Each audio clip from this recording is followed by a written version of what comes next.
Buenas tardes, compañeros y docente que nos está viendo desde su casa. Mi nombre es Pedro Liel Guzmán Gutiérrez y curso el segundo cuatrimestre en la licenciatura de Seguridad Ciudadana. Hoy voy a exponer sobre Antonio de Paula María Severiano López de Santa Ana y Pérez de Lebrón, o también como lo conocemos como Antonio López de Santa Ana. Antonio López de Santa Ana nació en Jalapa, Veracruz en 1794 en el seno de una familia criolla. A los 9 años su padre se llevó a vivir a la familia a Veracruz. Antonio trabajó para un comerciante del puerto, pero a los 16 años su inquietud lo llevó al regimiento de infantería fijo de Veracruz. Solo 3 meses después de su ingreso al ejército novohispano, estalló la rebelión independentista de Miguel Hidalgo y Costilla. Santa Ana se mantuvo fiel a la corona española y durante los siguientes 5 años perdió contra los insurgentes. En marzo de 1820 fue promovido a capitán y al año siguiente a teniente coronel. Decidió, como la gran mayoría de los oficiales criollos del ejército realista, unirse al ejército trigarante de Agustín de Iturbide, otro criollo con el que le unían también los largos años de combate a los insurgentes. Los viejos insurgentes y los antiguos realistas, unidos bajo la bandera trigarante, consumaron la independencia de México. Bueno, ya conocemos, la mayoría sabemos en qué fecha fue la independencia de México, que fue el 27 de septiembre de 1821. Iturbide en ese tiempo fue proclamado emperador. En los años de 1822, promovido a general brigadier, Santa Ana regresó a Veracruz. Ahí lo visitó Iturbide, quien después se expresó diciendo que era el emperador y destituyó de su cargo a Santa Ana. Santa Ana se rebeló contra el imperio, se adhirió al plan de Casamata y proclamó la república. En febrero de 1823, el 19 de marzo, Iturbide presentó al Congreso su abdicación. Había comenzado lo que el historiador Lucas Alamán llamó la época de las revoluciones de Santa Ana, bajo la Primera República Federal. Santa Ana sirvió como comandante militar de Yucatán y planeó una irrealizable invasión a Cuba y contribuyó a la rendición del fuerte de San Juan de Ulúa, último reducto español en México. Cuando ocurrió la rebelión de Vicente Guerrero de 1828, Santa Ana se convirtió en un factor decisivo para su victoria sobre las tropas del gobierno.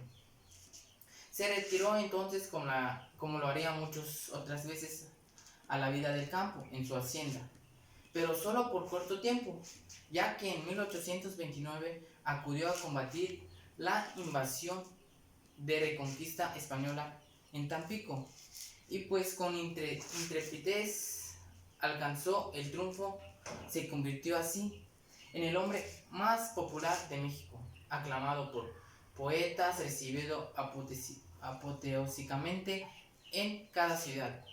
En 1833, Santa Ana fue electo por primera vez presidente de la República. A lo largo de los siguientes 20 años ocupó 11 veces ese cargo, aunque de manera tan intermitente que quizá no significaron más de 6 años de manera continua. Santa Ana ambicionaba la gloria, pero no el poder.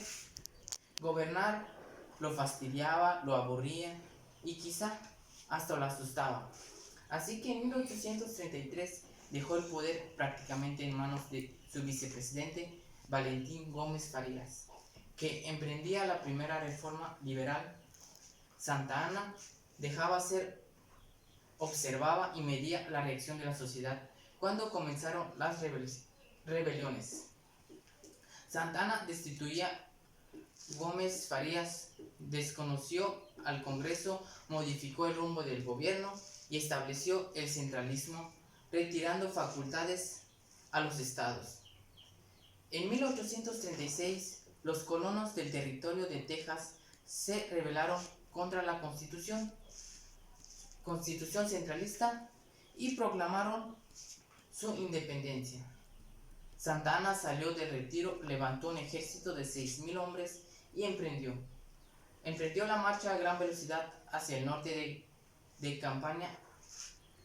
Comenzó con victorias y optimismo para México para el general, pero el general cometió un gran error que le costó la guerra tras las batallas del Álamo, Refugio y Goleada. Santa Anna se adelantó con solo parte de sus tropas con el fin de alcanzar a las tropas de Samuel Johnston, pero fue sorprendido por estas, derrotado y capturado en San Jacinto el 21 de abril de 1836, y después, mediante el Tratado de Velasco, firmado un mes más tarde de la captura de Santa Anna, reconoció de facto la independencia de Texas. Liberado 7 meses después, Santa Anna regresó a Veracruz con su prestigio muy dañado, pero la intervención armada de Francia en 1838 le brindó la oportunidad. Esperaba para congraciarse con los mexicanos y aspirar nuevamente a la gloria. Con gran valor, Santa Anna acudió a la defensa del puerto, poniéndose al frente de la línea de combate. Herido en una pierna que le fue amputada, recuperó su fama y sedujo otra vez los mexicanos. Regresó a la presidencia en 1839 para retirarse y regresar en 1841 y nuevamente en 1848. En este último año falleció su esposa y 40 días después contrajo matrimonio con doña Dolores Tosta en 1846. Sin embargo, la anexión de Texas en Estados Unidos y sobre todo las reclamaciones territoriales del nuevo estado de la Unión desembocaron en la guerra de México contra el país vecino. El presidente Valentín Gómez Farías llamó de su exilio a Santa Anna para que se pusiera al frente de los esfuerzos nacionales. En marzo de 1847 se convirtió nuevamente en presidente. En la campaña casi logró derrotar al general Taylor en la batalla de la Angostura, pero perdió 2 encuentros de la Buenavista y 0. Votó frente a los estadounidenses. Regresó entonces al centro del país para defender la capital, pero su estrategia resultó desastrosa. Frente a la bastante fuerza enemiga.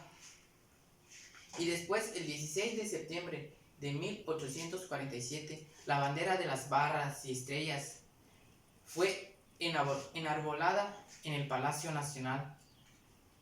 Unos meses después, el Tratado de Guadalupe Hidalgo puso fin a la guerra, pero a costa de la cesión de más de la mitad del territorio mexicano. Santa Anna huyó por el territorio mexicano sin rendirse y luego partió nuevamente al exilio, esta vez en Colombia, pero en ella fue llamado de nueva cuenta a ocupar la presidencia de México. Era para muchos el único hombre capaz de gobernar al país y sacarlo de la anarquía en la que se encontraba. Al principio, Santa Anna contó con la guía de Lucas Alamán, pero al morir este político conservador, su gobierno perdió mesura y fue derivando hacia una franca dictadura. Incluso con algunos rasgos monárquicos, Santa Anna se hizo llamar Su Alteza Serenísima y reinstauró la Orden de Guadalupe a fines de 1853. El presidente aceptó la firma del Tratado de la Mesía, por el que México perdió un pedazo más de territorio a cambio de una indemnización. En 1854, una rebelión liberal encabezada por el antiguo insurgente Juan Álvarez proclamó el Plan de Ayutla y desconoció a Santa Anna. Ante el avance de los sublevados, el presidente renunció a su cargo. Salió otra vez hacia Colombia durante 10 años. El jalapeño estuvo fuera de México y solo intentó volver ante la invasión del ejército francés. Sin embargo, le impidieron desembarcar y Santa Anna tuvo que partir hacia las Bahamas. En 1867 finalmente llegó a Veracruz. Ahí se le sometió a un consejo de guerra que le sentenció al desentierro, por lo que partió a la Habana compadecido por sus enfermedades y su falta de recursos. El presidente Sebastián Lerdo de Tejada le permitió en 1874 regresar a México.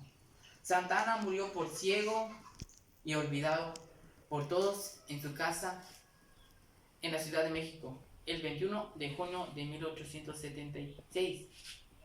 Y cuando murió Santa Anna, quedaron olvidadas todas sus acciones, aunque fue tanto bueno y malo, porque hizo cosas bueno como vender una parte de México, pero también él participó en varias batallas que ayudaron a México. Y pues eso es todo sobre mi exposición, compañeros, y gracias por su atención.